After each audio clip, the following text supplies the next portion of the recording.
The scent of cinnamon and buttery crust wafted through the air as Nora Kensington pulled another apple pie from the cast iron oven. Her cheeks flushed from the heat of the kitchen on this warm Colorado morning in May of 1882. She had been baking pies for the Georgetown General Store for 3 years now, ever since her father passed away from pneumonia and left her with nothing but the small cabin on the edge of town and her mother's old recipes.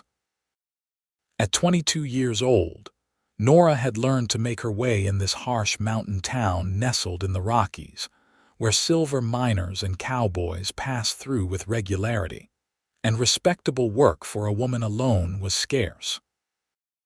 The general store owner, Mr. Patterson, had taken pity on her situation and offered to sell her pies on consignment. What started as charity had turned into good business. Her pies sold out nearly every day, and she had built a small but stable income from her baking. The cabin was quiet except for the crackling of the fire and the soft whistle of wind through the gaps in the wooden walls. Nora set the pie on the windowsill to cool alongside 4 others, 2 apple and 3 cherry. Tomorrow she would make peach if the preserved fruit held out. She wiped her flour-dusted hands on her apron and surveyed her morning's work with satisfaction. These pies represented her independence, her survival, and her pride. Every perfectly crimped edge and golden brown crust was a testament to her determination to make it on her own terms. By noon, she had loaded the pies into a wooden crate padded with clean kitchen towels and made her way down the dusty main street of Georgetown. The town was alive with activity as it always was during the day. Wagons rolled past carrying supplies up to the silver mines that dotted the surrounding mountains. Men in dusty work clothes congregated outside the saloon even at this early hour. Women in their simple dresses hurried between the dry goods store and the butcher shop, their bonnets shading their faces from the bright Colorado sun. Nora kept her eyes forward as she walked, ignoring the occasional appreciative glance from passing miners. She had learned early on that acknowledgement only invited unwanted conversation. She was a woman alone, which made her both vulnerable and the subject of speculation. The fact that she was pretty, with dark auburn hair and green eyes, only complicated matters. But she had cultivated a reputation for being reserved and serious, and most men in town had learned to leave her be. The general store sat on the corner of Main Street and Rose, a 2-story building with a wide porch where old-timers often sat in rocking chairs watching the world go by. Mr. Patterson was behind the counter when she entered, helping a customer with an order of nails. He looked up and smiled when he saw her. "Miss Kensington, right on time as always," he called out cheerfully.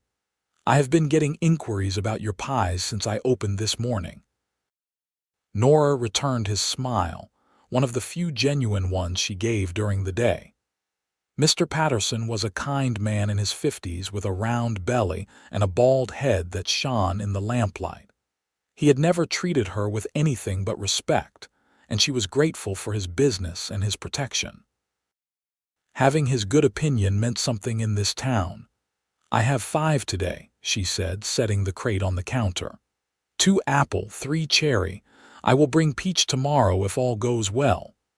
"They will be gone by supper time, mark my words," Mr. Patterson said, rubbing his hands together. He paid her the agreed-upon sum for the previous day's sales, counting out the coins carefully into her palm. It was not a fortune, but it was enough to buy flour, sugar, lard, and the other necessities she needed to keep baking and keep herself fed. She was just tucking the coins into the small purse she kept in her skirt pocket when the door opened behind her, letting in a shaft of bright sunlight and a tall figure that cast a long shadow across the wooden floor.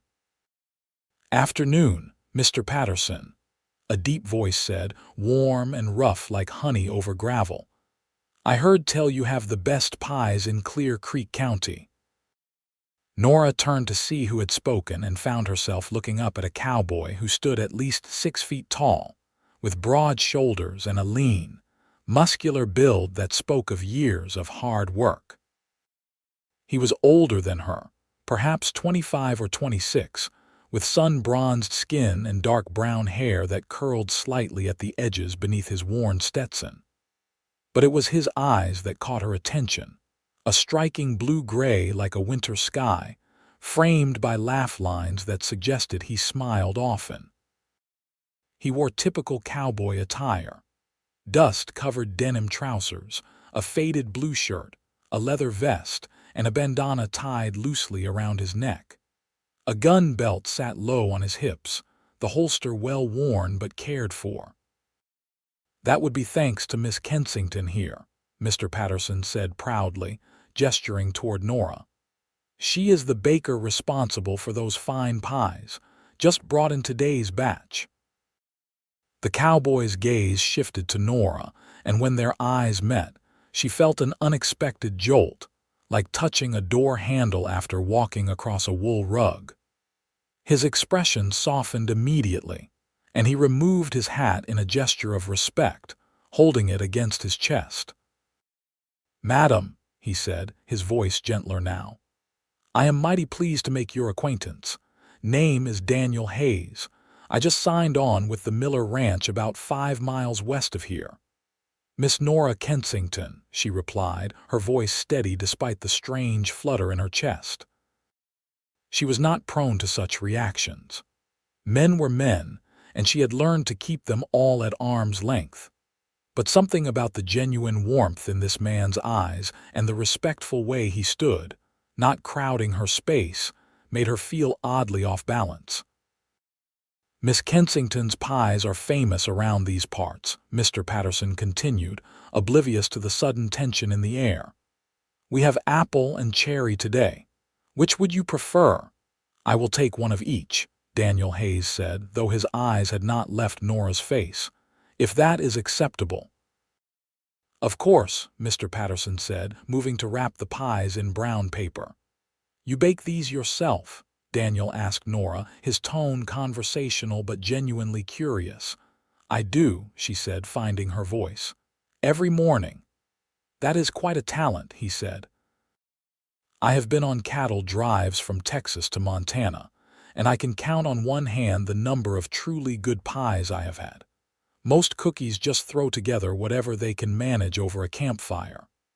Real baking, the kind that takes skill and care, that is something special."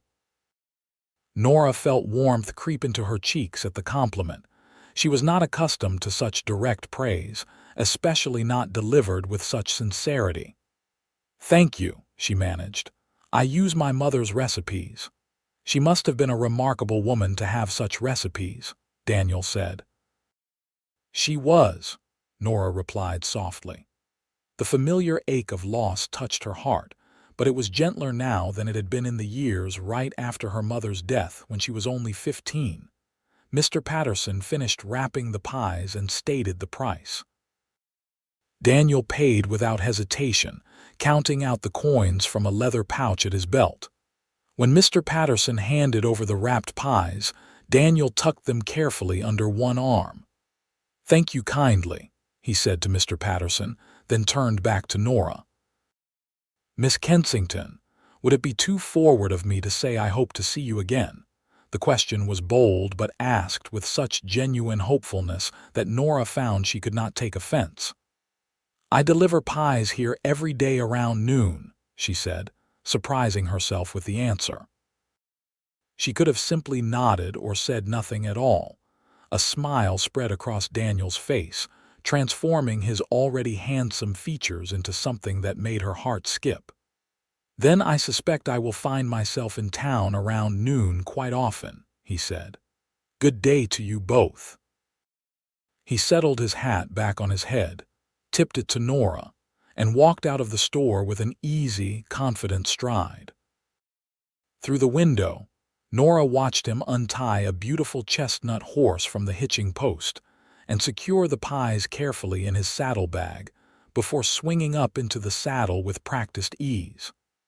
"Nice young man," Mr. Patterson observed, coming to stand beside her at the window. "The Miller Ranch has a good reputation. They run cattle and horses, supply beef to the mining camps. Mr. Miller is fair to his hands from what I hear." Nora said nothing, watching as Daniel Hayes rode down the street and out of sight. She told herself the strange feeling in her chest was nothing, that she was simply unused to kind attention from a man. But as she walked back to her cabin that afternoon, she found her thoughts drifting back to blue-gray eyes and a warm smile. That evening, as she prepared her simple supper of bread and stew, she caught herself wondering if he had liked the pies. The thought irritated her. She did not need the approval of some cowboy, no matter how handsome or polite he might be. She had built her life on self-reliance, and she would not let herself become distracted by a pretty face and nice words. But when she lay in bed that night, listening to the wind whistle through the mountain passes, she found sleep elusive. Her mind kept replaying the meeting, the way he had looked at her, the genuine interest in his voice. She had spent 3 years keeping herself isolated, protecting herself from the potential complications that came with allowing anyone too close. The life of a single woman in the West was precarious enough, without adding romantic entanglements. Yet something about Daniel Hayes had slipped past her carefully constructed defenses with nothing more than a smile and a kind word. The next morning, Nora threw herself into her baking with extra vigor, as if staying busy could chase away unwanted thoughts. She made 6 pies instead of her usual 5, 2 apple, 2 cherry, and 2 peach. As she crimped the edges of the crusts and brushed them with cream, she told herself she was not hoping to see the cowboy again. She was simply taking advantage of her preserved peaches before they spoiled. When noon approached, she found herself checking her reflection in the small mirror that hung by the door, something she rarely bothered with on delivery days. Her hair was neatly pinned beneath a simple bonnet, and her dress was clean and pressed. She looked respectable and practical, which was exactly how she wanted to appear. The fact that she had chosen her newer dress, the one in a soft blue that brought out her eyes, was purely coincidental. The walk to the general store seemed longer than usual. Her heart beat faster as she approached, the crate of pies balanced on her hip. She told herself it was the exertion of carrying the heavy load, not anticipation. Mr. Patterson greeted her with his usual cheerfulness and immediately began exclaiming over the peach pies. "Wonderful, wonderful. Mrs. Henderson was just asking yesterday if you would be making peach soon. Her husband will be delighted." As he counted out the previous day's earnings, Nora found herself glancing toward the door. The morning passed slowly. She chatted with Mr. Patterson about the upcoming church social and the news that the silver mine on the North Ridge had struck a particularly rich vein. She helped him rearrange some of the stock on the shelves, something she had never offered to do before. All the while, a small part of her was listening for the sound of the door opening.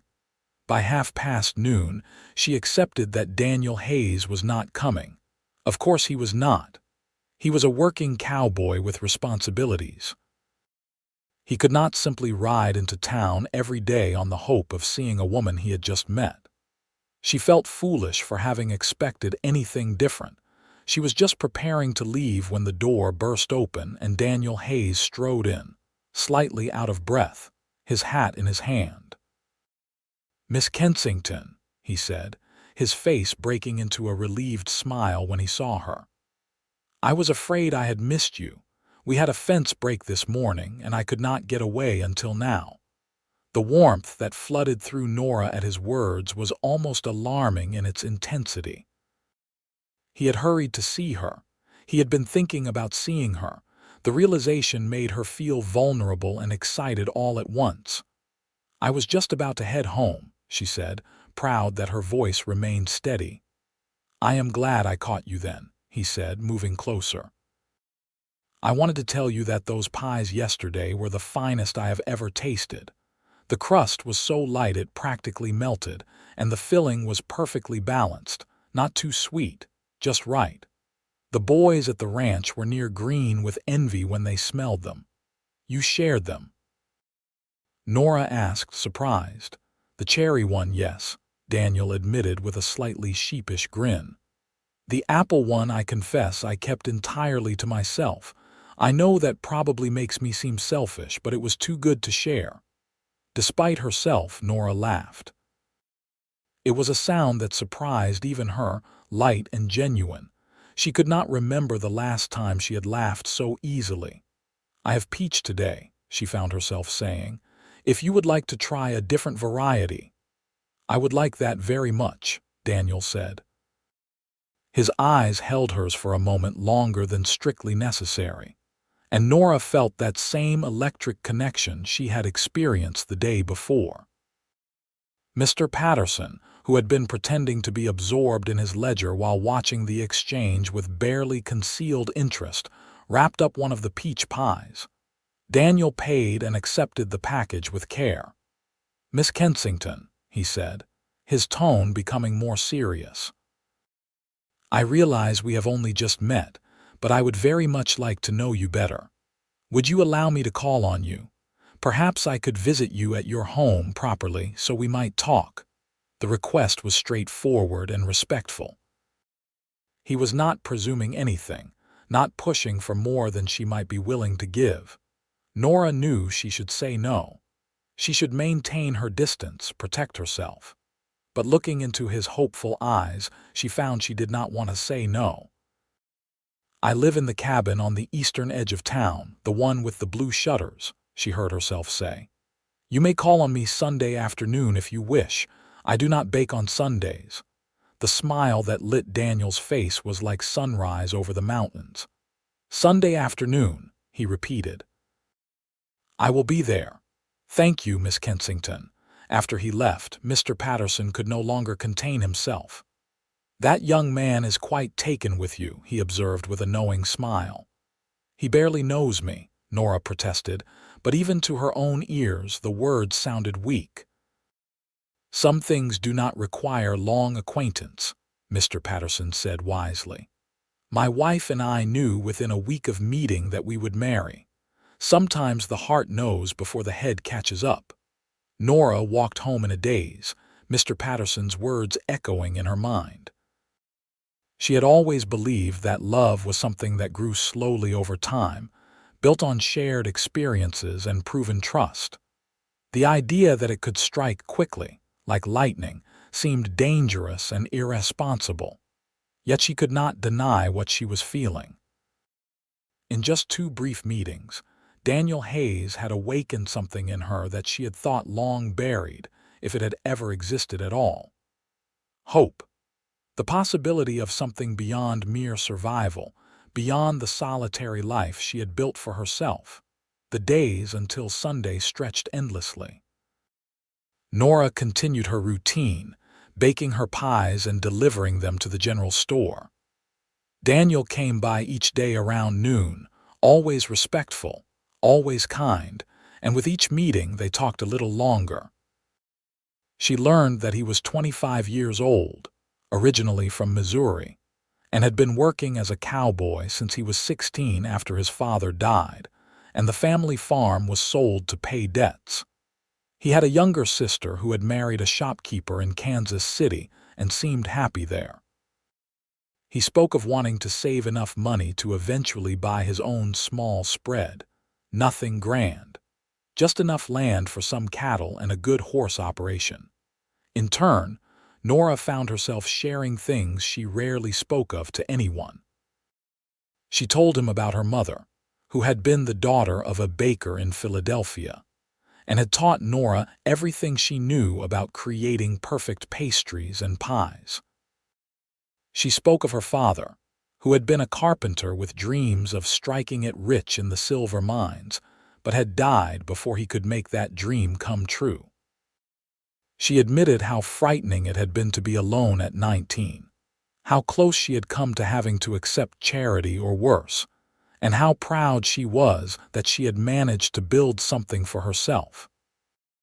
Daniel listened to every word with genuine interest, never interrupting, never offering empty platitudes. He seemed to understand instinctively that what she had accomplished mattered, that her independence was not something to be dismissed or diminished. By the time Sunday arrived, Nora was a bundle of nervous energy. She cleaned the cabin thoroughly, even though it was already spotless. She changed her dress 3 times before settling on a simple green one with a lace collar that had been her mother's. She baked a fresh apple pie in the morning, unable to help herself, and set it cooling on the windowsill. Daniel arrived at precisely 2 in the afternoon, riding up to the cabin on his chestnut horse. He had clearly made an effort with his appearance, wearing clean trousers, a crisp white shirt, and a black vest. His boots were polished, and he had shaved so that his strong jaw was smooth. He carried a small bouquet of wildflowers, which he presented to her with an endearing touch of nervousness that put her own anxious heart at ease. "These grow up in the high meadows," he said as she accepted them. "I thought you might like them." "They are beautiful," Nora said, genuinely touched. No one had ever brought her flowers before. She found a jar to use as a vase and set them on the small table by the window, where the afternoon sunlight made them glow. They sat on the porch in the 2 chairs Nora had there, a respectable distance between them, and talked as the afternoon wore on. The conversation flowed easily, moving from topic to topic without effort. Daniel spoke of his work at the Miller Ranch, describing the landscape and the cattle with genuine affection.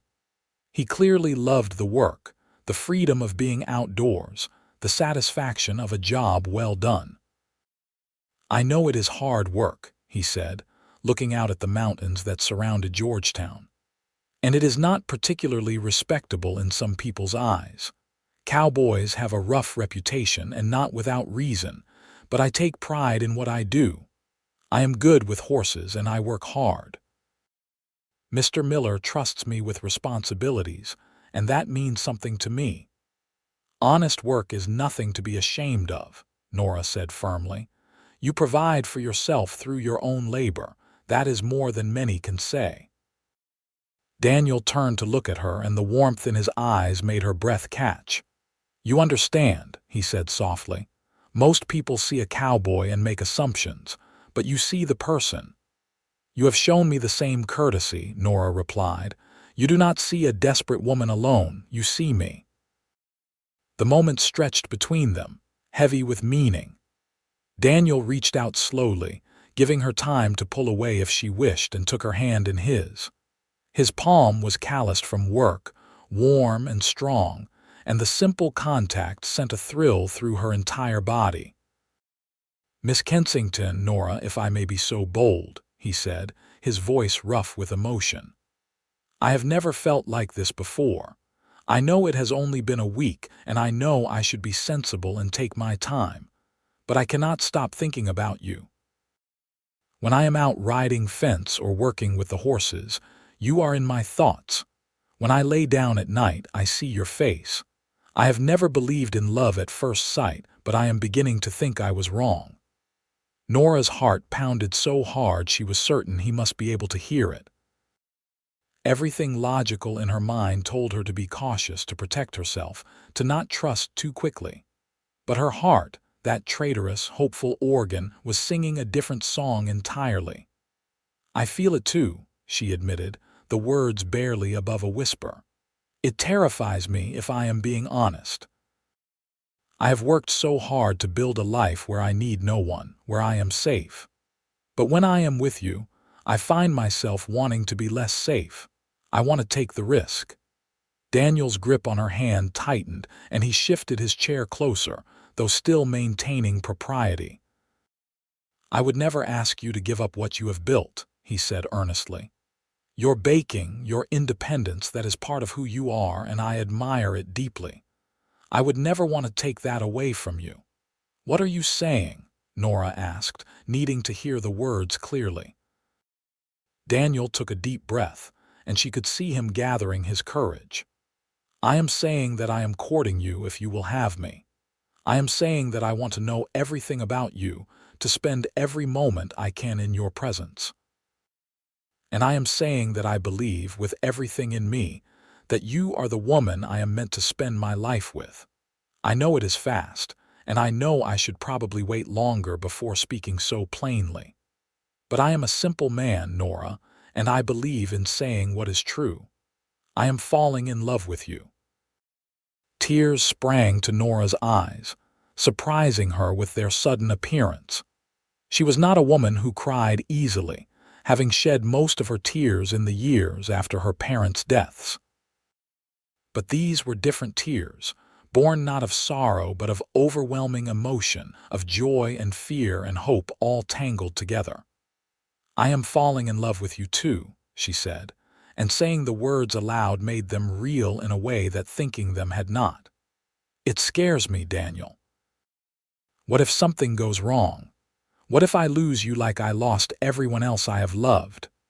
Daniel stood and gently pulled her to her feet, keeping hold of both her hands.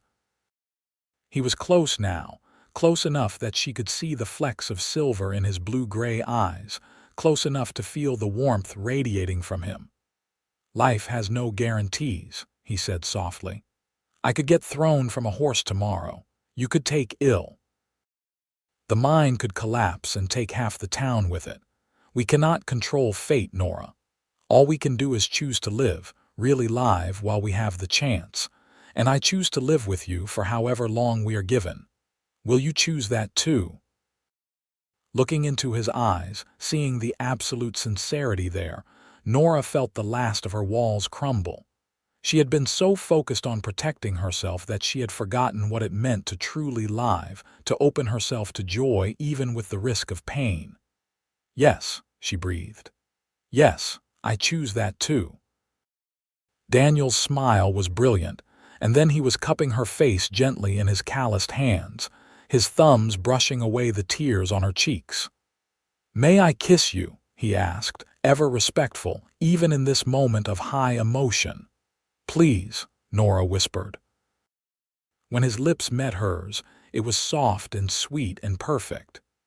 The kiss was gentle, almost reverent, and Nora felt as though she was falling and being caught all at once. Her hands came up to rest on his chest, feeling the strong beat of his heart beneath her palms. The kiss deepened slightly, and she leaned into him, letting herself be held, letting herself feel safe in a way she had not allowed herself in years. When they finally parted, both slightly breathless, Daniel rested his forehead against hers. "I want to do this right," he said. "I want to court you properly, let the town see that my intentions are honorable. And then, when you are ready, I want to marry you, Nora. I want to build a life with you." "I want that too," Nora said, amazed at how right the words felt. A week ago, marriage had been the furthest thing from her mind. Now, it seemed like the most natural progression in the world. They spent the rest of the afternoon on the porch, sitting close together now, hands intertwined, making quiet plans and sharing soft kisses. Daniel would continue working at the Miller Ranch while saving every penny he could. Nora would continue baking. They would court publicly so that no one could question the propriety of their relationship, and when the time was right, they would marry. As the sun began to set, painting the sky in shades of orange and pink that turned the mountains into dark silhouettes, Daniel reluctantly rose to leave. "I should get back before full dark," he said. "The trail can be treacherous, and I do not want to worry Mr. Miller." Nora walked him to his horse, unwilling to let him go even though she knew he must. He swung up into the saddle with easy grace, then looked down at her with such tenderness that her heart squeezed. "I will be in town tomorrow at noon," he said. "And every day after that I can manage."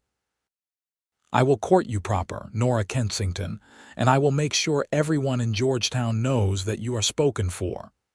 Be safe, she said, reaching up to touch his leg briefly.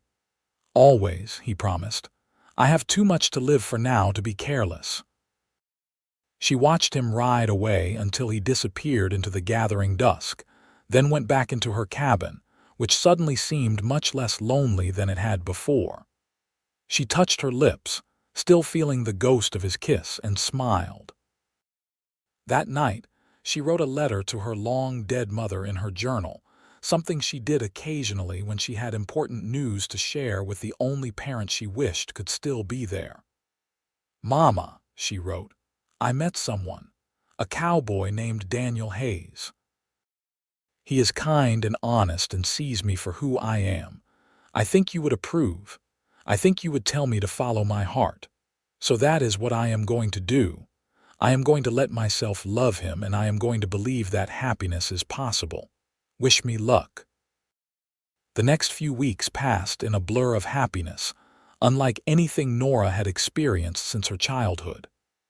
Daniel was true to his word, courting her with an earnest determination that charmed everyone in Georgetown. He escorted her to church on Sundays, sitting in the pew beside her and singing hymns in a pleasant baritone.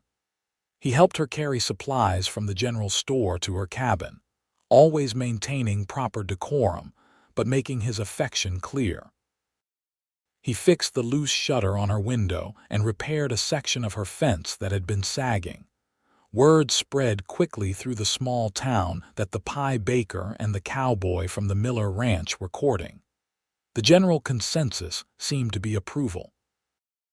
Mr. Patterson was particularly pleased, having taken a grandfatherly pride in Nora since he had started selling her pies. Mrs. Henderson, wife of one of the mine supervisors and a regular customer, pronounced Daniel a fine young man with good prospects.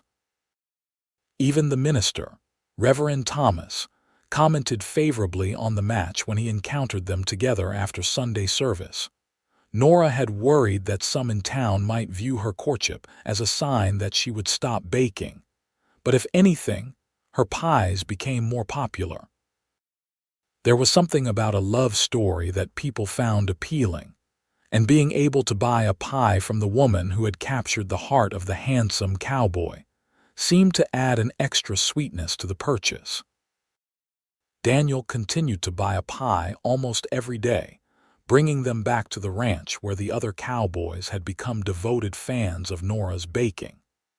Mr. Miller himself sent a message through Daniel expressing his appreciation and inviting Nora to visit the ranch whenever she liked. It was 6 weeks into their courtship when Daniel arrived at her cabin on a Sunday afternoon with an unusual expression on his face.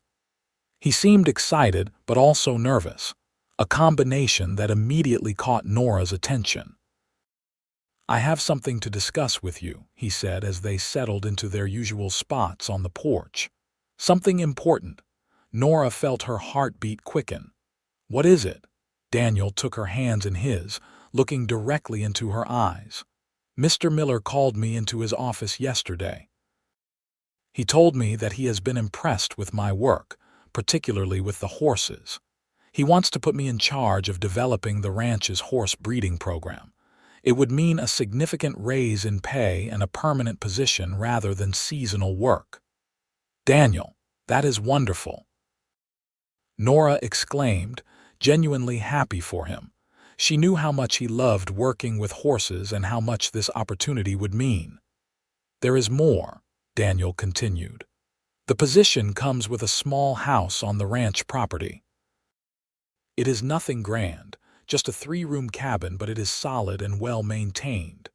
Mr. Miller said it is meant for a family man, someone who is settling down." He paused, his grip on her hands tightening. "Nora, I know we have not been courting long by most standards, but I meant what I said that first Sunday. I love you, I want to marry you, I want to build a life with you. Will you marry me?" Nora's breath caught in her throat. 6 weeks was fast, almost scandalously so by some measures, but she had spent almost every day of those 6 weeks in Daniel's company. She had seen him tired from long days of work, had watched him interact with others with unfailing kindness, had experienced his patience and his humor and his unwavering integrity. She knew him in the ways that mattered, knew his character and his heart. And she knew with absolute certainty that she loved him and wanted to spend her life with him. "Yes," she said, her voice strong and sure. "Yes, Daniel, I will marry you." Daniel let out a whoop of joy that startled a bird from a nearby tree, then pulled her into his arms, lifting her clear off her feet as he spun her around. When he set her down, he kissed her soundly, with more passion than he had allowed himself during their careful courtship. Nora kissed him back with equal fervor, her arms wrapped around his neck, feeling absolutely certain that this was right. When they finally parted, both laughing breathlessly, Daniel reached into his vest pocket. "I do not have much," he said, pulling out a small object wrapped in cloth. "But I wanted to give you something." He unwrapped the cloth to reveal a simple gold ring with a small but perfect sapphire set in the band. "It was my grandmother's," he explained. "The only thing of value my father left me. The sapphire reminded me of your eyes in certain lights. I would be honored if you would wear it." Tears filled Nora's eyes as Daniel slipped the ring onto her finger. It fit perfectly, as though it had been made for her. "It is beautiful," she whispered. "I will treasure it always." They decided to marry as soon as arrangements could be made. There was no point in waiting, not when they were both certain of their feelings and their future. Reverend Thomas agreed to perform the ceremony, and they set the date for 3 weeks hence, which would give Nora time to prepare and for Daniel to finish some commitments at the ranch before taking up his new position. The town of Georgetown embraced the upcoming wedding with enthusiasm. Mrs. Henderson and several other ladies volunteered to help Nora make her wedding dress, gathering at her cabin for sewing circles where they stitched and gossiped and offered advice. Mr. Patterson insisted on providing supplies for the wedding breakfast at cost, refusing to hear any arguments.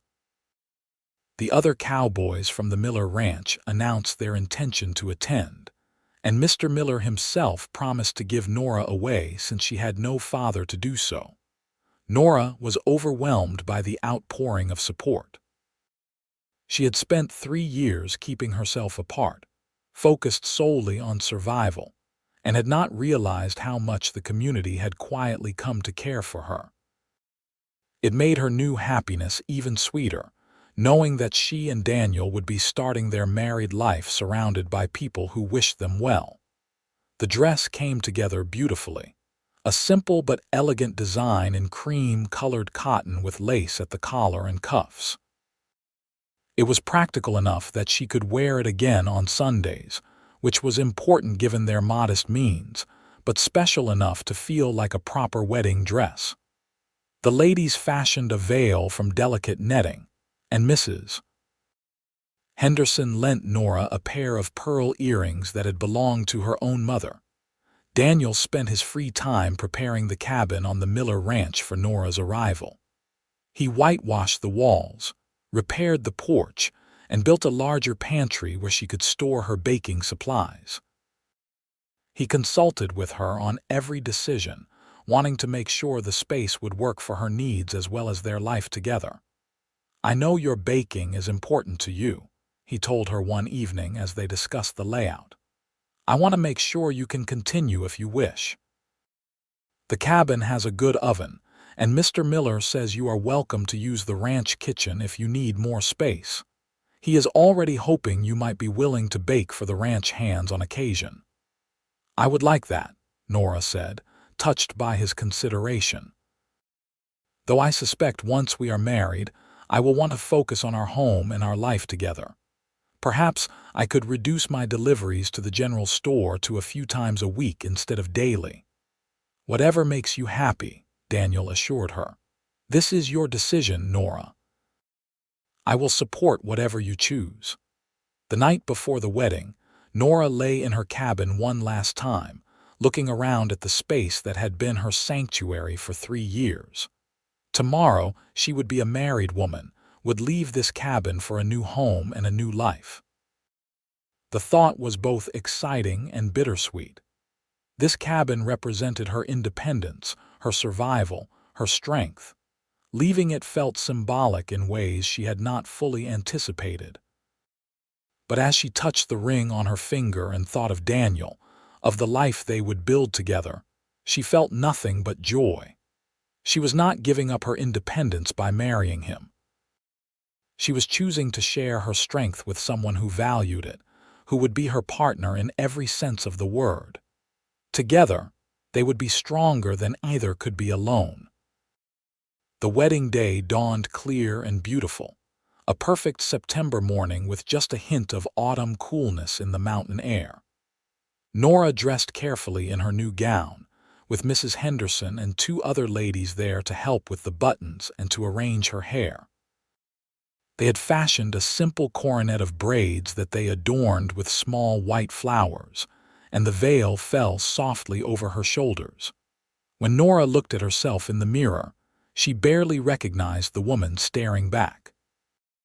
Gone was the serious, solitary baker who had walked the streets of Georgetown with her eyes downcast. In her place was a bride, radiant with happiness, eyes bright with tears of joy. The wedding took place in the small church at the center of town. Despite the short notice, the pews were filled with townspeople who had come to witness the union. Nora walked down the aisle on Mr. Miller's arm, the older rancher beaming with pride as though she were his own daughter. But she barely noticed the crowd. Her eyes were fixed on Daniel, standing at the altar in a new black suit that made him look impossibly handsome. The look on his face when he saw her was something she would remember for the rest of her life. His eyes widened, his lips parted slightly, and she could see tears gathering as he watched her approach.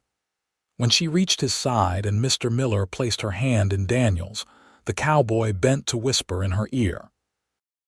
"You are the most beautiful thing I have ever seen," he said, his voice rough with emotion. The ceremony itself passed in a blur of emotion. Nora heard herself speaking the vows, promising to love and honor Daniel for all her days, heard him promise the same in return. His voice was steady and strong, leaving no doubt as to his sincerity.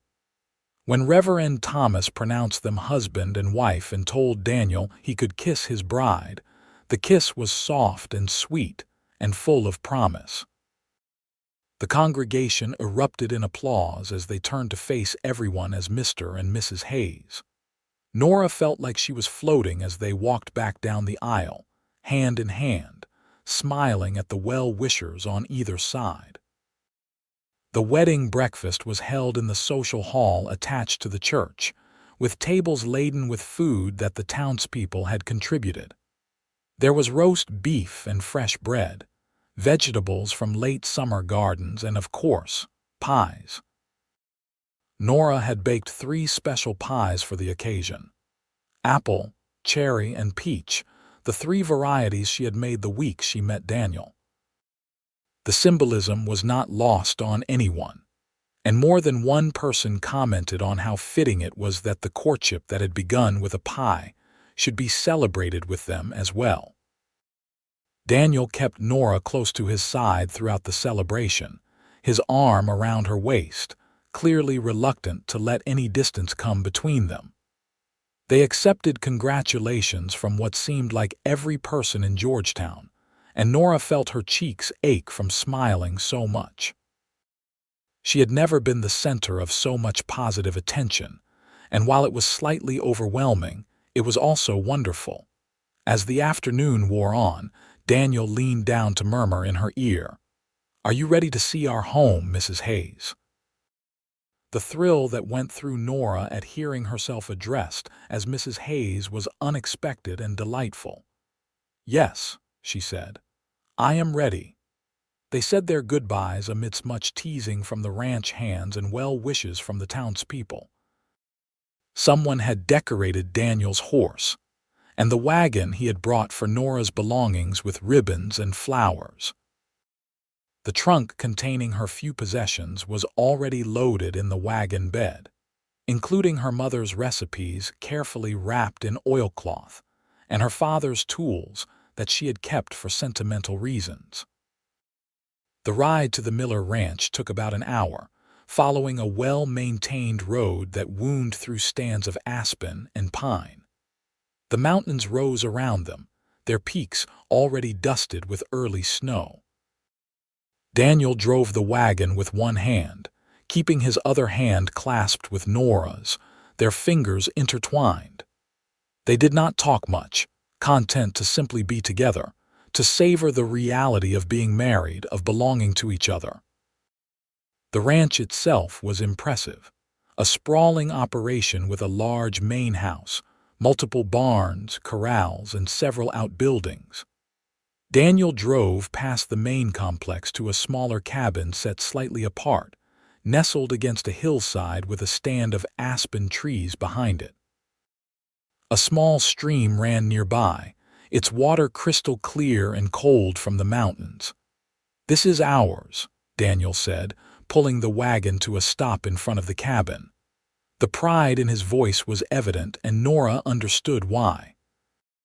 For a cowboy who had spent years working for others, sleeping in bunkhouses and following orders, having a home of his own was significant.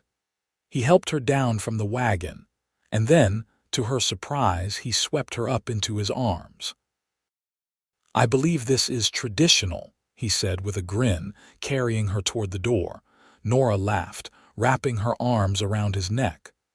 "Are you going to carry me everywhere now?" "I might," Daniel teased. "You are light as a feather, and I like having you in my arms." He carried her over the threshold into the cabin, which was dim after the bright sunshine outside. As Nora's eyes adjusted, she gasped in delight. The main room was larger than she had expected, with a stone fireplace taking up one wall and a good-sized kitchen area with a cast-iron stove that looked nearly new. Windows on 2 walls let in plenty of light, and the floors were clean swept wood. There was simple but sturdy furniture, a table with 4 chairs, a rocking chair by the fireplace, a trunk for storage. Daniel carried her through to the bedroom, which held a large bed covered in a beautiful quilt. "Mrs. Henderson made that for us," Daniel explained. "She brought it by yesterday. Said every married couple needs a proper quilt." He set Nora gently on her feet, and suddenly the air between them was charged with awareness. They were married now, truly man and wife, and this was their wedding night.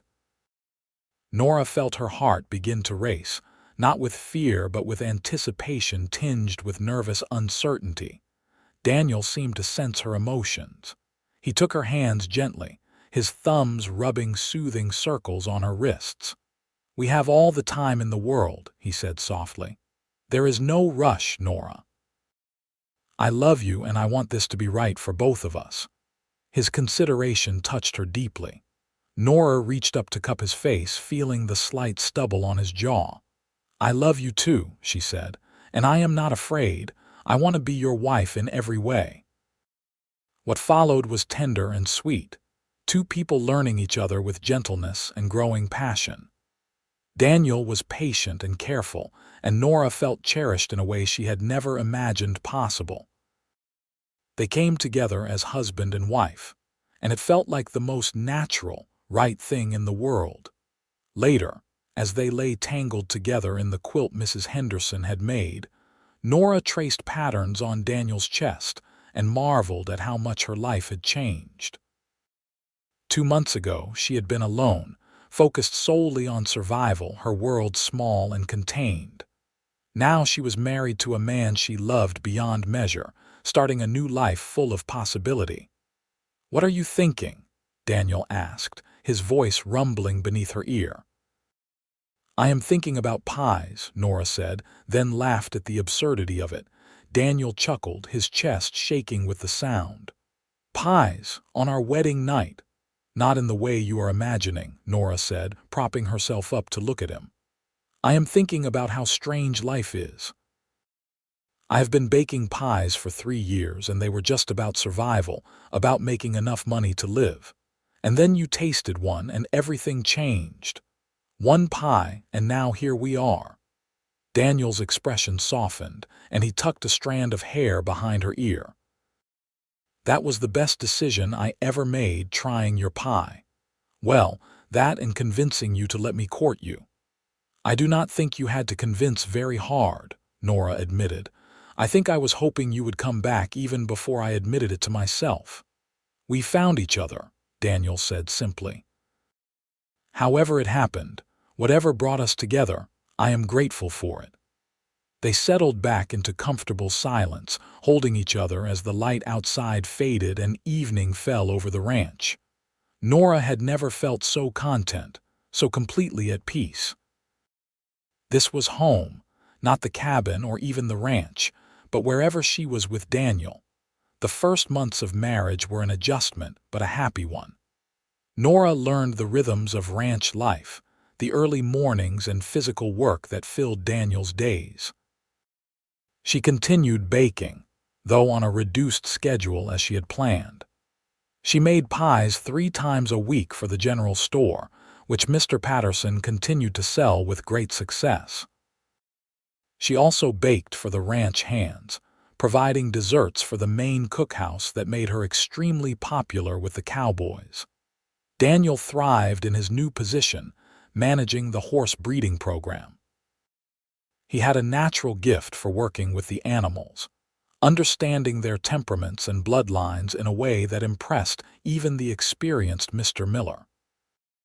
Under Daniel's guidance, the ranch began acquiring quality mares and a fine stallion, with plans to develop a reputation for producing excellent working horses and potentially even racing stock.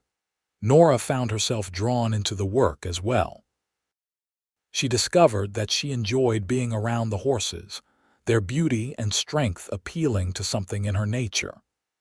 Daniel taught her to ride, patient with her initial nervousness, and soon she was confident enough to accompany him on rides around the ranch property. Those rides became one of their favorite activities, a chance to be alone together away from the bustle of ranch life, to talk and dream and simply enjoy each other's company. The other cowboys treated Nora with respect and genuine affection. She was not just the boss's wife, but someone they liked for her own sake. She listened to their stories, remembered their preferences for pies, and occasionally helped patch up minor injuries with the practical skills she had learned living on her own. They, in turn, looked out for her, making sure she had firewood stacked and that her garden was fenced against deer. As autumn deepened into winter, Nora began to notice changes in her body. She was tired more often, and her stomach was sensitive in the mornings. By December, she was certain she was carrying Daniel's child. The realization filled her with a complex mix of emotions: joy, fear, excitement, and a bone-deep sense of rightness. She told Daniel on Christmas Eve, as they sat by the fireplace in their cabin, the smell of pine from the small tree he had cut filling the room. She had waited until they were alone, wanting this moment to be just for them. "Daniel," she said, taking his hand and placing it on her still flat belly, "we are going to have a baby." The look on his face was something she would treasure forever. Shock, wonder, and pure joy chased across his features in rapid succession. "A baby," he repeated, his voice barely above a whisper. "Nora, are you certain?" "Yes," she said, smiling at his reaction. "I am certain, probably due in late June or early July." Daniel let out a shout of joy that probably carried all the way to the main ranch house, then pulled her into his arms, holding her carefully as though she might break. "A baby," he kept repeating. "We are going to have a baby. I am going to be a father." "And I am going to be a mother," Nora said, the reality of it settling over her like a warm blanket. A year ago, she had been alone, convinced that this kind of happiness was not meant for her. Now she had a husband she loved and a child on the way. The transformation was almost too much to comprehend. Word of the pregnancy spread through the ranch and eventually to Georgetown. The women of the town, the same ones who had helped with Nora's wedding dress, now began preparing baby clothes and blankets. Mrs. Henderson appointed herself as Nora's unofficial advisor, stopping by regularly to check on her and offer advice based on her own experiences raising 4 children. Daniel became even more protective than he had been before, worrying over every little thing. Nora found it endearing, even when it became slightly excessive. He insisted she not lift anything heavy, that she rest more, that she eat plenty. He brought her little gifts, a ribbon for her hair, a book to read during the long winter evenings, a rocking chair he had made himself for nursing the baby. Winter in the Colorado mountains was harsh, but their cabin was warm and comfortable. They spent the long evenings by the fire, with Daniel reading aloud while Nora sewed tiny garments or knitted soft blankets. They talked about names and made plans for the future. Daniel was determined that their children would have opportunities he had never had, education and stability. "I want to own our own land eventually," he told her one snowy February evening. "Not a huge ranch, just enough for a good horse operation and some cattle. I want our children to grow up with a legacy, something that is ours that we can pass on to them." "We will make that happen," Nora assured him. "We will save and plan, and when the time is right, we will buy land. We have already achieved so much together. This is just the next step." Spring came late to the mountains, but when it finally arrived, it was glorious. The aspen trees leafed out in brilliant green, wildflowers carpeted the meadows, and the streams ran high with snowmelt. Nora's belly had grown round and full, and she felt the baby move constantly now, small kicks and rolls that never ceased to amaze her. As her due date approached, Daniel became increasingly anxious. He was wonderful with horses, could handle a difficult stallion or deliver a foal without breaking a sweat, but the thought of Nora giving birth terrified him. Mrs. Henderson had agreed to serve as midwife, having attended numerous births over her years in Georgetown, and her calm competence was the only thing that seemed to ease Daniel's worry. On a warm night in late June, Nora woke to cramping pains that she recognized immediately. She touched Daniel's shoulder, waking him gently. "It is time," she said simply. Daniel shot up like someone had fired a gun, immediately alert. "Time, are you sure? Is it really time?" Despite the growing discomfort, Nora had to laugh at his panic. "Yes, I am sure. Go get Mrs. Henderson. And Daniel, do not fall off your horse in your rush." He dressed in record time and raced out into the night. Nora could hear him saddling his horse, hear the thunder of hooves as he galloped toward town. She used the time alone to prepare, changing into an old nightgown and making sure the supplies they had gathered were ready. Daniel returned with Mrs. Henderson in less than an hour, which meant he must have ridden at a dangerous pace. The older woman bustled into the cabin, assessed the situation with experienced eyes, and immediately took charge. She sent Daniel to boil water and gather more towels, giving him tasks to keep him occupied and out of the way. The labor was long and difficult, as first births often are. Nora endured hours of increasing pain, drawing on reserves of strength she had not known she possessed. Daniel stayed nearby, his presence a comfort even when he could do nothing but hold her hand and whisper encouragement. Mrs. Henderson was a steady, calming presence, coaching Nora through each contraction, assuring her that everything was progressing as it should.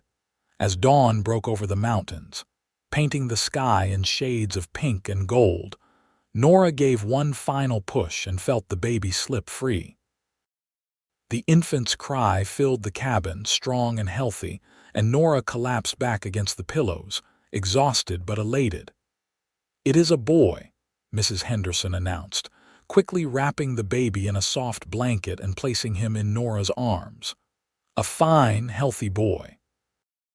Nora looked down at her son, at his tiny, perfect face and dark hair, and felt love so intense it was almost painful. He was beautiful, miraculous, the culmination of everything she and Daniel had built together. Daniel, who had turned pale during the final stages of labor, approached the bed with tears streaming down his face. He sat carefully beside Nora, looking down at their son with wonder. "He is perfect," Daniel whispered. "Absolutely perfect. Would you like to hold him?" Nora asked, and carefully transferred the baby into Daniel's arms. The sight of her strong cowboy husband cradling their tiny son with infinite gentleness made fresh tears spring to Nora's eyes. Daniel looked completely overwhelmed, staring at the baby as though he could not quite believe he was real. "Hello, little one," Daniel said softly. "I am your papa. I am going to love you and protect you and do my best to be the father you deserve."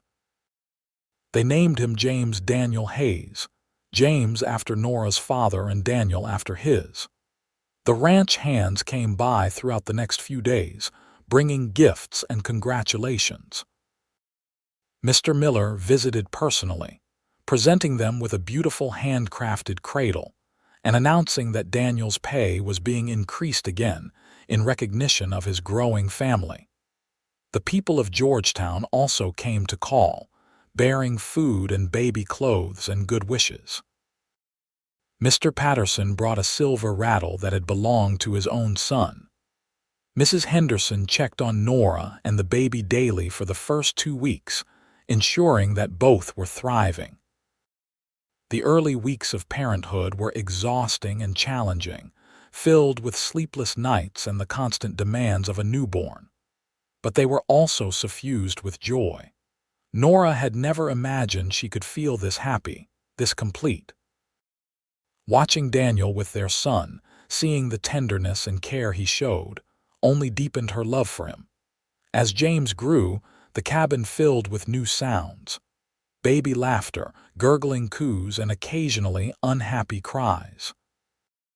Daniel proved to be a devoted father, taking his turn walking the floor with James when he was fussy, changing nappies without complaint, and singing cowboy ballads in his deep voice to lull the baby to sleep. Life settled into a new rhythm. Nora baked less frequently, but still provided pies to the general store and occasionally to the ranch. She found she enjoyed being primarily a wife and mother, though she was grateful she could still pursue her baking when she wished. Daniel continued to excel in his work with the horses, and his reputation was spreading beyond the Miller Ranch. Buyers from Denver, and even as far as Kansas, were beginning to make inquiries about purchasing horses from the program he was developing. By the time James was 6 months old and sitting up on his own, Daniel and Nora had saved a substantial amount of money. They began seriously looking at land for sale in the area, dreaming of the day they could build their own small ranch. It was Mr. Miller who ultimately made their dream possible sooner than they had hoped. He called Daniel and Nora to the main house one crisp October afternoon for a meeting. Nora brought James, who sat on her lap babbling happily and trying to grab everything within reach. "I have been thinking about the future," Mr. Miller said, looking at them seriously. "I am not getting any younger, and I have no children to inherit this place. My nephew back east has no interest in ranching. Daniel, you have proven yourself to be a fine horseman and a man of integrity. I would like to make you a partner in the ranch." Daniel and Nora looked at each other in shock.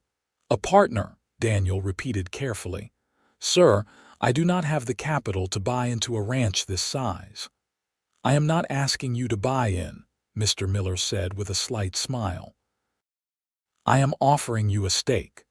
25% ownership in exchange for your continued work with the horses and taking on more management responsibilities.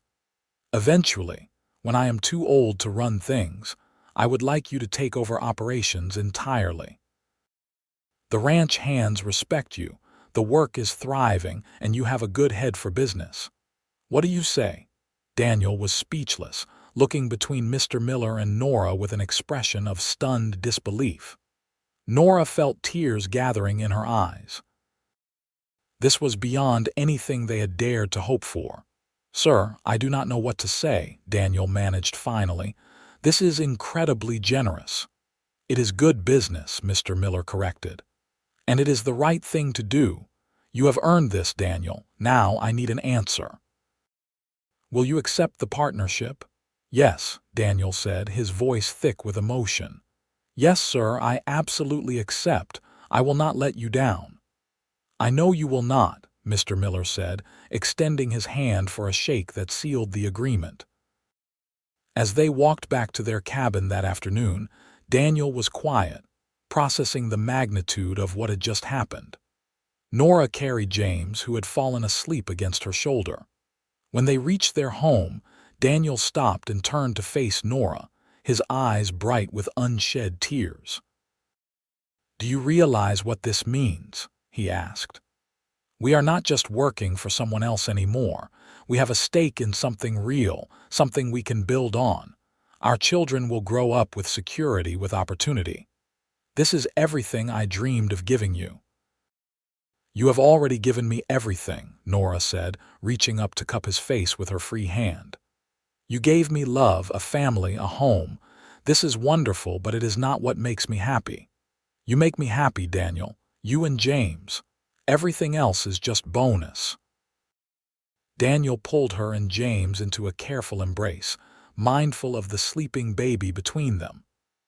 "I love you so much," he whispered into her hair. "From the moment I tasted that first pie and saw you standing in the general store, I knew you were special. I knew I wanted forever with you. And now we have it, Nora. We have forever." The years that followed were rich and full. James grew into a sturdy toddler with his father's eyes and his mother's determination. When he was 2 years old, Nora gave birth to a daughter they named Emma Grace. She had auburn hair like Nora, and a sweet temperament that charmed everyone who met her. Daniel's partnership with Mr. Miller flourished. The horse breeding program became widely known throughout Colorado and beyond, with buyers coming from as far as California to purchase Miller Ranch horses. Daniel's reputation as a horseman grew, and he was frequently asked to consult on other breeding programs. Nora continued to bake, though now it was more hobby than necessity. Her pies were still sold at the general store, but only a few times a month. She was more focused on her family and on being a partner to Daniel in managing the ranch. She discovered she had a good head for the business side of things, helping to manage the books and negotiate prices with buyers. Together, she and Daniel made an effective team, combining his practical knowledge with her organizational skills. They added rooms to their cabin as their family grew. When Emma was 3, Nora gave birth to twin boys, Thomas and William. The cabin that had seemed so spacious when she first arrived was suddenly bursting with activity and noise. Daniel built an addition, creating more bedrooms and expanding the kitchen, so Nora had proper space for her occasional baking projects. Mr. Miller's health began to decline when James was 7 years old. True to his word, he gradually turned over more and more of the ranch operations to Daniel, who proved more than capable of managing the large operation. When Mr. Miller passed away peacefully in his sleep at the age of 72, he left his remaining stake in the ranch to Daniel, making him the full owner.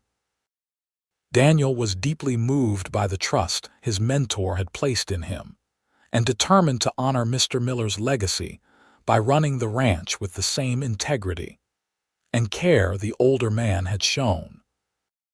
He changed the name to Miller Hayes Ranch, ensuring that the man who had given him his start would always be remembered. By the time James was 10, Emma was 8, and the twins were 5.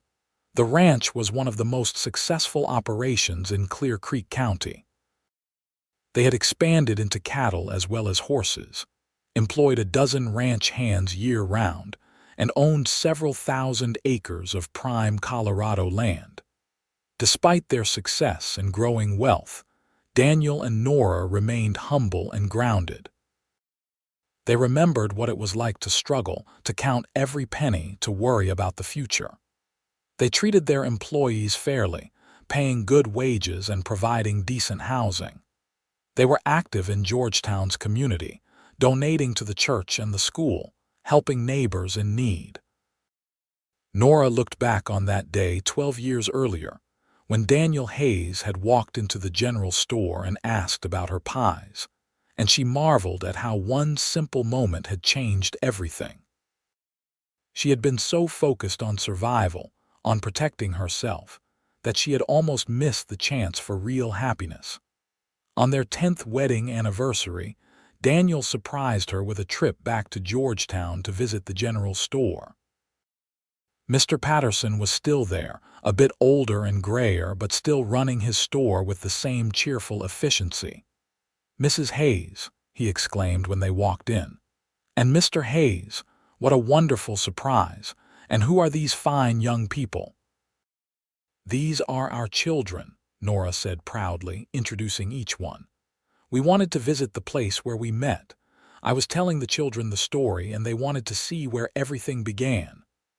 "Ah, yes, I remember it well," Mr. Patterson said with a knowing smile. "A cowboy came in asking about pies, and I introduced him to the finest baker in Colorado. Look at you both now, successful ranchers with a beautiful family. It does my heart good to see it." "You still sell pies?" Emma asked curiously. "I do," Mr. Patterson said. "Though none quite as good as your mother's used to make. The current baker is competent, but your mother set a high standard." "Would you mind if I used your kitchen?" Nora asked impulsively. "I would like to bake a pie right here with my family, show them how it all started." "I would be honored," Mr. Patterson said immediately. So Nora gathered ingredients and set to work in the familiar space behind the store, her children watching with fascination as she created her famous pie crust from memory. Daniel stood nearby, watching her with the same expression of admiration he had worn 12 years ago. "You remember the first time you saw me?" Nora asked him quietly as she crimped the edges of an apple pie.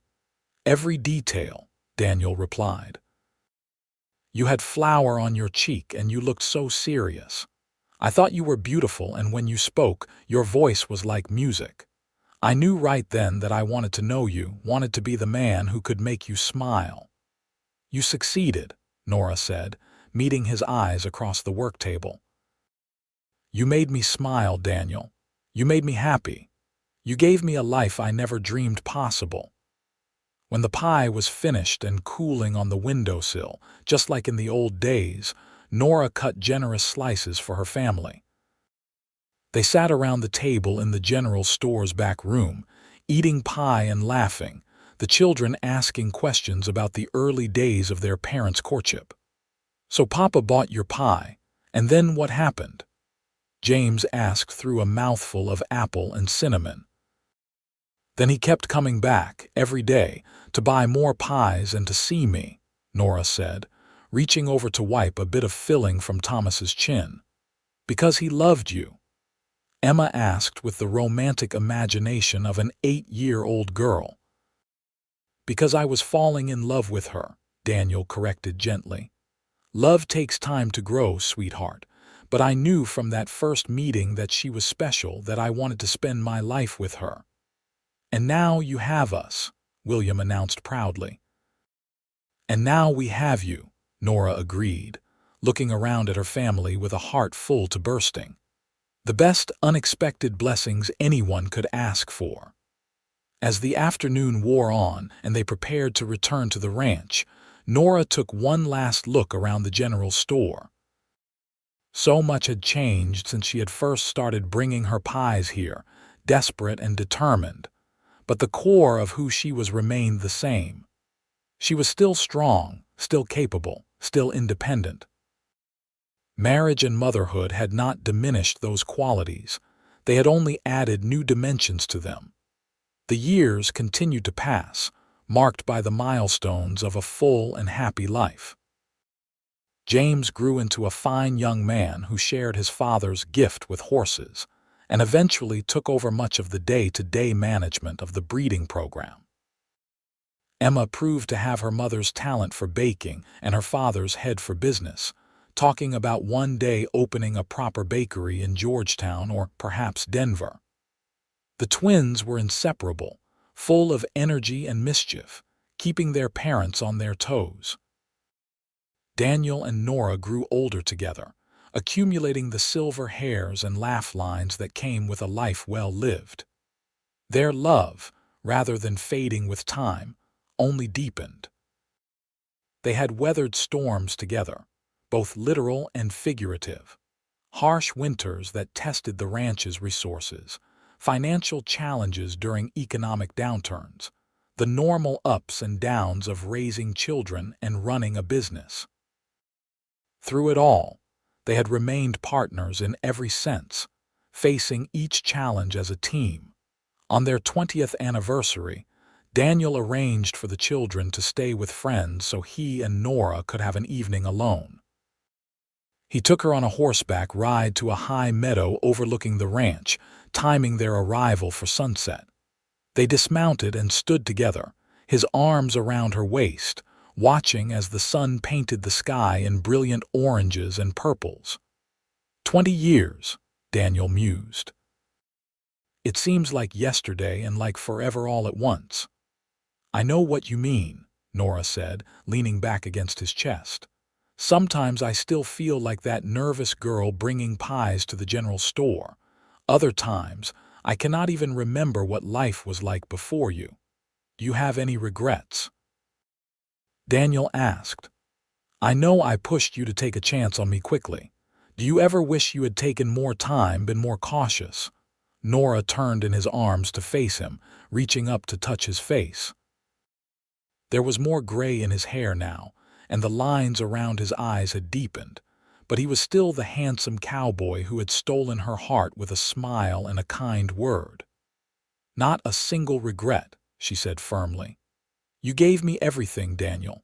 Love, family, security, partnership, adventure. You saw me when I was invisible to most people.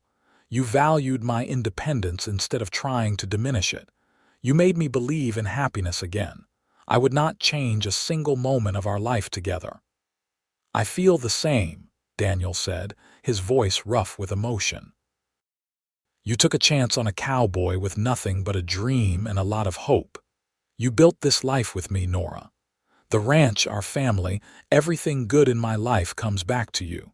You are the foundation of it all. They kissed as the sun set behind the mountains, two people who had found each other against the odds and built something lasting and true. When they finally rode back to the ranch in the gathering darkness, Nora felt a profound sense of contentment. This was the life she was meant to live, with this man by her side. More years passed in what seemed like the blink of an eye. The children grew up and began making their own ways in the world. James married a sweet girl from a neighboring ranch, and they gave Daniel and Nora their first grandchildren, a boy and a girl born 2 years apart. Emma did open a bakery in Georgetown, using her grandmother's recipes and building a thriving business that expanded to include a cafe. The twins eventually bought a smaller ranch together, pooling their resources to start their own cattle operation. Daniel officially retired from active ranch management when he turned 55, though he still could not resist working with the horses. He just did it on his own schedule now, spending mornings in the corrals and afternoons with Nora, tending the garden they had planted together, or simply sitting on their porch watching the world go by. Nora had long since stopped baking commercially, though she still made pies for family gatherings and special occasions. Her grandchildren begged for her recipes, and she carefully wrote them down, passing on her mother's legacy to the next generation just as it had been passed to her. On a warm summer afternoon when Daniel was 60 and Nora was 57, they found themselves sitting on the porch of their now significantly expanded cabin, watching their grandchildren play in the yard. James's children, along with two of Emma's 4 kids, were visiting for the weekend, their laughter and shouts filling the air. "We did well," Daniel observed, reaching over to take Nora's hand. It was a gesture so familiar after nearly 30 years of marriage that neither of them even thought about it anymore. Their hands simply found each other, fingers intertwining as naturally as breathing. "We did," Nora agreed. "Better than I ever dreamed possible." "Do you remember that day in the general store?" Daniel asked. "When I first saw you, you asked me that at least once a year," Nora said with an affectionate laugh. "Yes, I remember. How could I forget? You were dusty and wind-blown, and you looked at me like I was something precious." "You were," Daniel said simply. "You are. That moment changed my entire life, Nora. I walked into that store looking for a pie, and I found my entire future." "I found mine too," Nora said softly. "I just did not realize it right away. I was so busy protecting myself that I almost missed it." "Thank goodness you were persistent." "I knew what I wanted," Daniel said. "The moment I tasted that pie and then looked at you, I knew. Call it fate, call it instinct, call it whatever you like.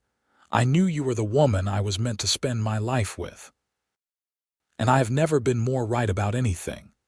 One of their grandchildren, James's daughter Sarah, came running up to the porch.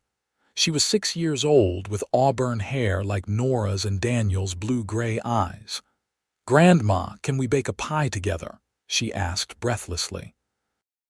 "Emma said you make the best pies in the whole world." Nora smiled at the eager child. "Did she now?" "Well, Emma would know, I suppose. Yes, sweetheart, we can bake a pie. Go wash your hands and I will meet you in the kitchen." As Sarah raced off to follow instructions, Daniel squeezed Nora's hand. "Still starting love stories with your pies," he observed with a grin. "Oh, hush," Nora said, but she was smiling. "This is a grandmother teaching her granddaughter to bake. Very different." "It starts with pies," Daniel insisted. "Sarah will grow up making your recipes, and someday some cowboy will taste one of her pies and fall in love, just like I did. Your legacy is going to spread across generations, Nora. All because you refused to give up when life got hard, because you learned to bake and kept at it." Nora considered this, looking out at the ranch they had built together, at the grandchildren playing, at the life that had grown from that one chance meeting in a general store. "I think my legacy is not just the pies," she said thoughtfully. "It is the perseverance, the willingness to take a chance on love even when it is scary. That is what I want to pass on. The recipes are nice, but the real lesson is to stay open to possibility, to not let fear keep you from happiness." "Wise words from a wise woman," Daniel said, lifting her hand to kiss her knuckles. "Now go bake with your granddaughter. I will keep an eye on the rest of these wild ones." In the kitchen, Nora tied an apron around Sarah's waist, then around her own. She gathered ingredients, measuring and explaining as she went, just as her own mother had done with her so many years ago. Sarah listened intently, her small hands mimicking Nora's movements as she learned to cut butter into flour, to roll dough gently but firmly, to crimp the edges just so. "Why do you love baking, Grandma?" Sarah asked as they worked on the lattice top for the cherry pie they were making. Nora paused, considering the question seriously. "I love baking because it turns simple ingredients into something that brings joy to people," she said. "Flour and butter and sugar and fruit are just ordinary things on their own. But when you combine them with care and skill, you create something special, something that can make people smile. And I love it because baking saved me once, gave me a way to survive on my own. But more than that, baking brought me your grandfather. How did it bring you Grandpa? Sarah asked, intrigued. Well, Nora said, helping Sarah weave the strips of dough over the cherries. A long time ago, I used to sell my pies at the general store in Georgetown. Your grandfather was a cowboy who rode into town one day and bought one of my pies. He said it was the best he had ever tasted.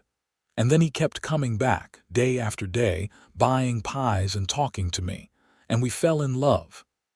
That is so romantic, Sarah breathed, her eyes wide. Like a fairy tale. Better than a fairy tale, Nora said, because it is real. And the best part is that it led to all of this. Your papa, your aunts and uncles, you and your brother and your cousins. One pie, one chance meeting, and an entire family grew from it. They finished the pie and slid it into the oven to bake. While they waited, Nora taught Sarah how to make a simple crust decoration with the leftover dough. They cut out shapes of hearts and stars, brushed them with cream, and sprinkled them with sugar to bake into cookies. When the pie was done and cooling on the windowsill, just as Nora's pies had always cooled, Sarah looked up at her grandmother with serious eyes. "When I grow up, I want to be just like you, Grandma," she announced. "I want to make pies and find a good man and have a family." Nora's eyes filled with tears.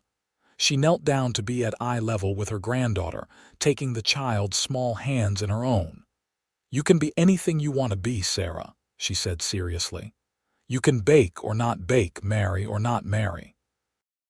The important thing is that you are true to yourself, that you work hard, and that you stay open to love when it comes. That is all I did.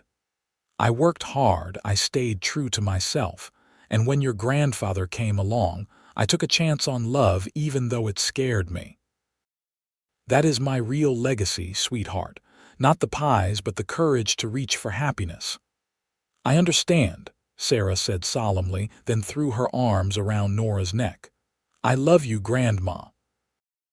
"I love you too, sweetheart," Nora said, holding her granddaughter close and feeling the continuity of generations, the love that flowed from past to future through the present moment. That evening, the entire extended family gathered for supper. The table had to be extended with extra boards to accommodate everyone, and the noise level was tremendous, with multiple conversations happening at once. The pie that Nora and Sarah had made took pride of place for dessert, and Sarah proudly announced to everyone that she had helped make it. As Nora looked around the crowded, noisy table, she caught Daniel's eye from the other end. He smiled at her, that same warm smile that had captured her heart 30 years ago, and mouthed the words, "I love you." She mouthed them back, her heart full to overflowing with gratitude for the life they had built together. Later that night, after all the guests had departed and it was just the two of them again in their quiet cabin, Daniel and Nora prepared for bed with the comfortable routine of long years together. As they settled under the covers, Daniel pulled Nora close, and she rested her head on his chest, listening to the steady beat of his heart. "I have been thinking," Daniel said quietly into the darkness. "About what?" Nora asked, her fingers tracing lazy patterns on his arm. "About how different my life could have been," he said. "If I had ridden past Georgetown that day instead of stopping. If I had decided I did not have time to try a pie. If I had been too shy to speak to you. So many tiny choices that could have gone differently, and I would have missed everything. Missed you, missed our children, missed this whole beautiful life. But you did not miss it," Nora pointed out gently. "You made the choices that led you to me, and I made the choices that led me to you. Maybe it was fate, maybe it was luck, maybe it was just the natural consequence of two people who were ready to find each other. Does it matter which? I suppose not," Daniel agreed. The end result is the same. I have spent 30 years married to my best friend, my partner, the love of my life. I have children and grandchildren who bring me joy every day. I have work that I love and a home that I built with my own hands. What more could any man ask for? Nothing, Nora whispered. There is nothing more. This is everything. They lay in comfortable silence for a while, holding each other as they had countless times before. Nora thought about the long journey that had brought them to this moment. The hardship and loss of her youth, the lonely years of survival, the unexpected joy of meeting Daniel, the gradual building of a life and family. Every struggle had been worth it to arrive at this place of deep contentment and abiding love. "Daniel," she said softly, "thank you for tasting my pie that day." She felt more than heard his chuckle, his chest shaking gently beneath her cheek. "Thank you for baking it," he replied. "And thank you for taking a chance on a cowboy who had nothing but hope and a willingness to work hard." "You had more than that," Nora corrected. "You had kindness and integrity and a good heart. That is what I fell in love with, not what you owned or what you could provide. Just you, Daniel. Just your good, honest heart. And you had courage and strength and talent," Daniel said. "You had survived things that would have broken other people, and you had not just survived but thrived. You built something from nothing through your own skill and determination. That is what I fell in love with. Your spirit, Nora, your unbreakable spirit." They fell asleep like that, wrapped in each other's arms and each other's love, two people who had found each other against the odds and built something lasting and true. The years continued to pass, as years do. Daniel and Nora celebrated their 40th wedding anniversary, surrounded by their children, grandchildren, and even a few great-grandchildren. The ranch continued to prosper under James's management, though Daniel still could not resist spending time in the horse corrals, his touch gentler now, but his understanding of the animals as deep as ever. Nora's hair had gone completely white, and Daniel's face was deeply lined, but they moved through their days with the contentment of people who knew they had lived well and loved deeply. They took walks together every evening that weather permitted, moving more slowly now but still hand in hand, still finding joy in each other's company. When Daniel was 75, he fell ill with a fever that frightened everyone. Nora nursed him with the same fierce determination she had brought to every challenge in her life, refusing to leave his bedside. After 3 days, the fever broke, and Daniel opened his eyes to find Nora asleep in the chair beside him, her hand still clasping his. He looked at her sleeping face, still beautiful to him despite the lines and silver hair, and felt a wave of love so intense it brought tears to his eyes. How blessed he had been to have found this woman, to have shared a life with her. When she woke and saw him watching her, she smiled, and it was the same smile that had made his heart skip all those years ago. "You came back to me," she said simply. "I will always come back to you," Daniel promised. "I am not ready to leave you yet, Nora. We have more sunsets to watch, more grandchildren to spoil, more years to spend together." And they did have more years, years filled with the quiet joy of growing old together. They celebrated their 50th wedding anniversary with a party that seemed to include half of Clear Creek County. The church in Georgetown was decorated with flowers, and a huge gathering was held afterward at the ranch. Their children had commissioned a special gift, a painted portrait of the two of them based on a photograph from their wedding day, showing Daniel in his new suit and Nora in her cream-colored dress. As they stood before the assembled crowd, Daniel gave a short speech. 50 years ago, I rode into Georgetown looking for nothing more than a good meal," he began, his voice still strong despite his age. "I ended up finding the best pie I had ever tasted and the finest woman I have ever known. Marrying Nora was the smartest decision I ever made, and every day since has been a gift. She made me a better man, gave me a family I am proud of, and showed me what real partnership looks like. If I had another 50 years, I would spend every one of them right by her side. There was not a dry eye in the gathering, including Nora's. She stood and took Daniel's hand, looking out at the sea of faces, children, grandchildren, great-grandchildren, friends old and new. "Daniel likes to say he found me," she said, her voice wavering slightly with emotion. "But the truth is we found each other. I was lost in my own way, building walls to protect myself, forgetting how to hope. He reminded me that life is worth the risk, that love is worth the vulnerability. Everything good in my life flows from the day I decided to trust him, to take a chance on us. I would not trade a single moment of our 50 years together. Not the challenges, not the struggles, not the sorrows. Because it was all part of our journey, and I took that journey with the best man I have ever known." The party continued late into the evening, with music and dancing and enough food to feed an army. Nora watched Daniel dance with their daughters and granddaughters, still moving with grace despite his years. She danced with their sons and grandsons, feeling the strength of the family they had created flowing through every embrace. As the evening wound down and guests began to depart, Emma approached her parents with a special surprise.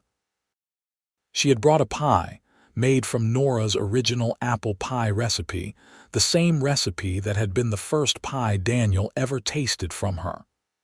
"I thought it would be fitting," Emma said, cutting them each a generous slice, "to honor where it all began."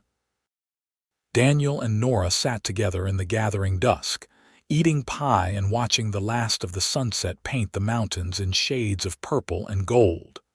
The pie was excellent, every bit as good as Nora remembered making all those years ago. Emma had learned well.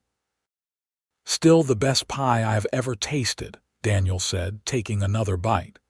"You always say that," Nora teased gently. "And I always mean it," Daniel replied seriously. "Because it is not just about the taste, Nora, it is about what that pie represents. Every bite reminds me of the day my life truly began, the day I found you. How could any other pie ever compare?" Nora felt tears slide down her cheeks, but they were happy tears, the tears of a woman who had lived fully and loved deeply. She leaned her head on Daniel's shoulder, and they sat together as darkness fell, surrounded by the family and life they had built from one chance meeting and two hearts willing to take a risk on love.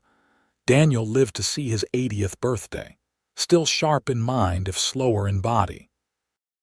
Nora was 77, and they moved through their days with the careful consideration of people who knew their time together was precious and finite. They spent as much time as possible with their family, passing on stories and wisdom, ensuring that the next generations understood where they had come from and what mattered most. On a spring morning much like the one when they had met 53 years earlier, Daniel did not wake up. He passed peacefully in his sleep, still holding Nora's hand as they had slept beside each other for more than half a century. The doctor said his heart had simply stopped, worn out after 8 decades of beating. Nora's grief was profound but not without gratitude. They had been blessed with so many years together, so much love and joy. He had not suffered, had not lingered in pain or diminishment. He had simply gone to sleep beside her and not woken, which seemed a gentle way to end such a full life. The funeral was attended by hundreds of people whose lives Daniel had touched. Cowboys who had worked for him and learned from him, neighbors he had helped, friends he had made over decades of living in Colorado. They told stories of his integrity, his skill with horses, his kindness, his humor. But the eulogy that mattered most to Nora was delivered by their son James. "My father was a simple man in the best sense of that word," James said, standing before the crowded church. He did not seek fame or fortune. He wanted honest work, a good life, and above all, love. He found all of that with my mother. He used to tell us kids that tasting her pie was the best decision he ever made, but the real decision was to see her, really see her, and to recognize something precious when he found it. He taught us by example what it means to be a good man. Work hard, treat people fairly, love deeply, and never take for granted the blessings you have been given. I hope to be half the man my father was. Nora sat in the front pew, surrounded by her children and grandchildren, and she let herself cry. She cried for the loss of the man who had been her partner, her love, her best friend. But she also cried with gratitude for having had him at all, for the 53 years they had shared, for the family they had created. In the days and weeks that followed, Nora found comfort in her routines and in her family. She stayed in the cabin on the ranch, the cabin that Daniel had prepared for her as a bride, that they had expanded together as their family grew. Her children wanted her to move in with one of them, worried about her being alone, but Nora gently refused. This was her home, filled with memories of Daniel, and she was not ready to leave it. She found herself baking again, finding comfort in the familiar motions. She made pies for her grandchildren and great-grandchildren, passing on the recipes and techniques, telling stories about their grandfather as she worked. The act of creating something with her hands, of turning simple ingredients into something that brought joy, was healing. On what would have been their 54th wedding anniversary, Nora made an apple pie using her mother's original recipe. She sat on the porch of the cabin as the pie cooled on the windowsill, just like in the old days, and she talked to Daniel as though he were sitting beside her. "I miss you," she said quietly to the empty air. "Every moment of every day I miss you. But I am not sorry, Daniel. I'm not sorry we took that chance, that we built this life. You gave me everything: love, family, purpose, joy. I would do it all again, even knowing the pain of losing you, because having you was worth any price." The wind rustled through the aspen trees, and Nora chose to believe it was Daniel's way of answering, of telling her he felt the same. She lived for 5 more years after Daniel's passing, years spent surrounded by the love of her family. She was present for the birth of several more great-grandchildren, delighting in each new life. She taught her granddaughters to bake, passing on not just recipes but the stories and wisdom that came with them. She helped James manage the ranch's finances, her sharp mind undiminished despite her age. When Nora passed away at the age of 82, peacefully in her sleep like Daniel had, the family found a letter she had written to be read after her death. Emma read it aloud at the gathering after the funeral, her voice breaking with emotion. "To my beloved family," the letter began. "If you are reading this, then I have joined Daniel, and I confess I am not sorry to do so. I have missed him every day since he left, and the thought of being reunited brings me joy rather than fear. I want you to know that my life was everything I could have hoped for, and more than I ever dreamed possible. I was blessed beyond measure, with love, with family, with purpose, with joy. I want you to remember that life is precious and short, and we must grab hold of happiness when it presents itself. I was a woman alone, focused only on survival when Daniel walked into my life. I could have turned him away, protected myself, stayed safe and isolated. But I took a chance on love, and it changed everything. Do not be afraid to take chances, my dears. Do not let fear keep you from reaching for what you want. Work hard, be kind, and stay open to possibility. And for heaven's sake, when someone offers you pie, take it. You never know where it might lead." The letter ended there, and the family sat together, crying and laughing at the same time, sharing memories of Nora and Daniel and the incredible love story they had lived. Years later, when Sarah was a young woman of 23 working in her mother's bakery in Georgetown, a young man came in asking for a slice of pie. He was a cowboy from a ranch further up in the mountains, in town for supplies, and he had heard Emma's bakery had the best pies in Colorado. Sarah served him a slice of apple pie, made from her great-grandmother's recipe, and watched as he took the first bite.